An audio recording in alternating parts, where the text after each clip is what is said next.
Let's do women's football. It's quite an interesting one for Edo Queens, Nigeria's only representative at the WAFU-B CAF Women's Champions League qualifiers. Now, they made a sensational start to the qualifying campaign after thrashing AS Garde Nationale of Niger Republic 7-0 on Monday. Now, the Nigerian champions took control early as Chioma Moses opened the scoring in the 5th minute before completed a brace in the first half stoppage time. Now, Edo Queens continued their dominance after the break with Atume Doosuur scoring twice in the 47th and 56th minutes. Aminat Folorunsho added the 5th in the 62nd minute. Moses completed a hat-trick in the 76th minute.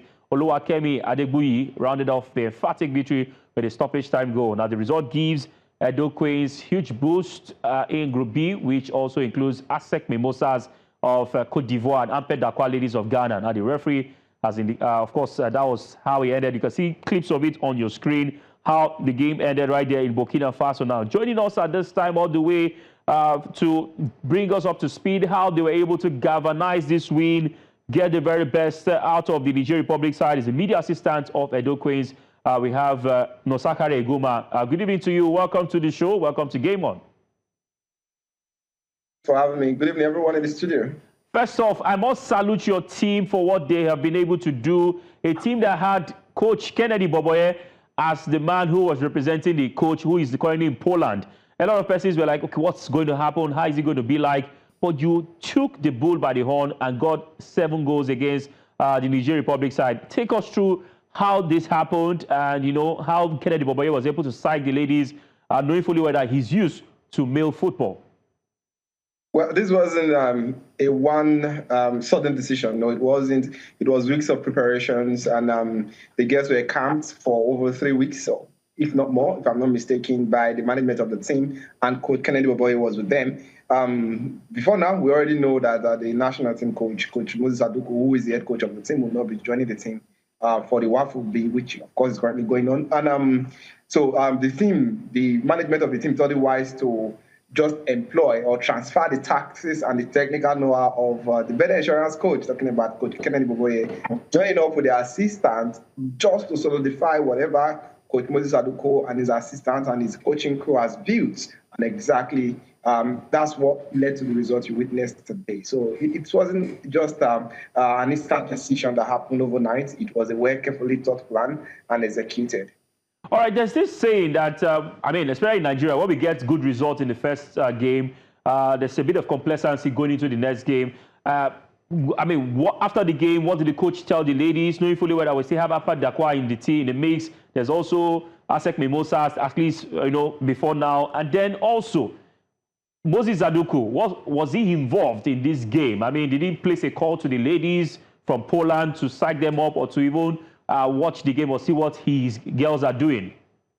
I can tell you for free that starting off from where you left off, Coach Moses Aduku has been with the team all through, via phone call, literally every minute of the play of the game, and not just of the game, but also since the team got to Ouagadougou in Burkina Faso over 4 days ago, if I'm not mistaken. And it's been one call to the other, trying to ensure that everything is smooth and everything is okay. Himself, Coach Kennedy Boboye, and the assistants, Benson, Gabriel, have been working hand in hand. Literally every minute you could hear them speaking and you could hear them talking, strategizing. And like you said, there's always that fear of complacency, especially after a big win like this.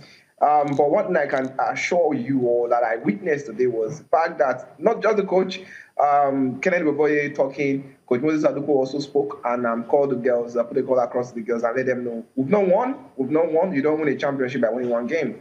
The championship we are in now has 5 games. And it's no mistake that we're playing against the defending champion, ASEC Mimosas. Now, let's run down through how fantastic ASEC Mimosas are. Although they lost their game earlier today against Atume Doosuur of Ghana, but they've been fantastic also. They made their debut in the WAFU-B last season, defeated the Nigerian champion, talking about Edo Queens in the finals of the WAFU-B last time. And I thought, okay, going to the Champions League, they're going to get meet the match and everything.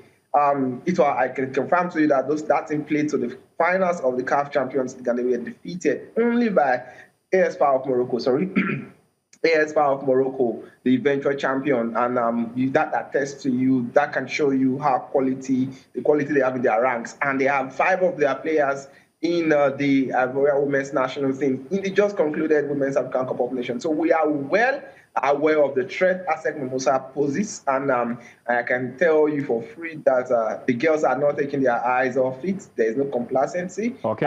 They are going to get back to work tomorrow, prepare for the next game. Yeah, yeah, all right, Nosa. You have literally answered some aspect of the question I wanted to ask, because sometimes our national teams go into assignments, like blind men, without having any information about the opponents. But from what you have said, it's obvious that you and the technical crew have enough information about ASEC Mimosas, courtesy of what happened last time out and the fact that they played against the Ghanaian team. So my question is, what about the other team, the team from Ghana? Are you sure the technical crew, the NFF, have done enough, to get information, tips, so that the coaching crew can dissect the opponents going forward when the match comes up? Well, thank you, Buchi. Everything has been put in place. The technical crew have been working perfectly.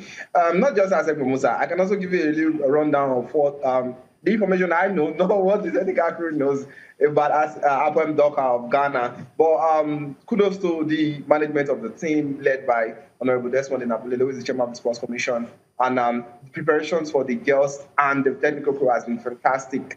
Whatever information that they needed, the technical crew needed, have been put in place, and they have everything. For Atume Doosuur, they don't just come to win this time around in their league. They defeated last season's champion, talking about Police Machines of Ghana, and it was a spanking over 2 legs, and it was a 3-0 first leg, second leg 2-0, 5-0 eventually, emerging champions in the playoff. And in the regular season, they lost just 2 games in the Ghana Women's League. So there are no pushover as well. So there's enough information as per knowing our opponent. I believe that it's not just enough knowing something or getting information about your opponent. It's executing your own tactics.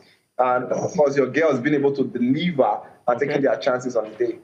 Okay. Nosa, first of all, congratulations. And what is going to happen when or if by God's grace, Edo Queens secure qualification for the CAF Women's Champions League? I say, what is going to happen in terms of who is going to be on the touchline for them? Is it going to be Kennedy Boboye? I know he's currently around on an interim basis. Or is it going to be Coach Moses Aduku? I ask that question also because as at last season, towards the end of last season, CAF made a new rule that the coaches who would be in charge of CAF Cup competitions, they must either possess a CAF A license or a CAF Pro license. The same thing with the assistant coach. So the question is, will Edo Queens have a competent head coach on the bench to guide their team if and when they qualify for the CAF Women's Champions League this season? Let's take out the if. Let's leave it at when, because I'm hopeful. Thank you. I'm hopeful that, of course, Edo Queens will qualify for the Women's Champions League proper. Now, here's the thing. Both coaches are certified. They've got their A licenses. That's a good thing. But like you already stated that Coach Kennedy Boboye is here on the interim basis, supporting and, of course, trying to deliver and give his own technical know-how to the team. But Coach Moses Aduku would have been done with the World Cup in Poland by the time we are ready. Of course, the Women's Champions League kickstart proper. It's usually in November. And we know already that the teams jets out this evening, talking about the National Women's Under 20 team. The Falcon jets out this evening straight to Poland for a 10-day pre-tournament campaign before the World Cup kickstarts. So before the Champions League proper, the World Cup is done and dusted. He will come back to his German, of course, take over the team and continue from where Coach Kennedy Boboye and Coach Gabriel Benzi must have left off. So no fears about competency in terms of our coaching crew. If you look at Coach Kennedy Boboye, well certified as well. He's got what it takes. He's got the certification. And Coach Moses Aduku as well certified. Has got, of course, he's the national team coach under 20. And we know exactly before you get to that position, you have to be well certified. So everything being in place, there's no fear in terms of competency in the coaching department. Everything in place. Hopefully, Edo Queens gets to win. All right, hopefully Edo Queens gets the win. Nosakhare, thank you so much for joining. We'll allow you to go and rest, and we hope the party will not be so long, so at least to prepare for the next game. And hoping that Edo Queens continue from here. Thank you so much for joining. Thank you very much, Ray. Thank you, Oyembuchi, and the other guys in the studio. All right.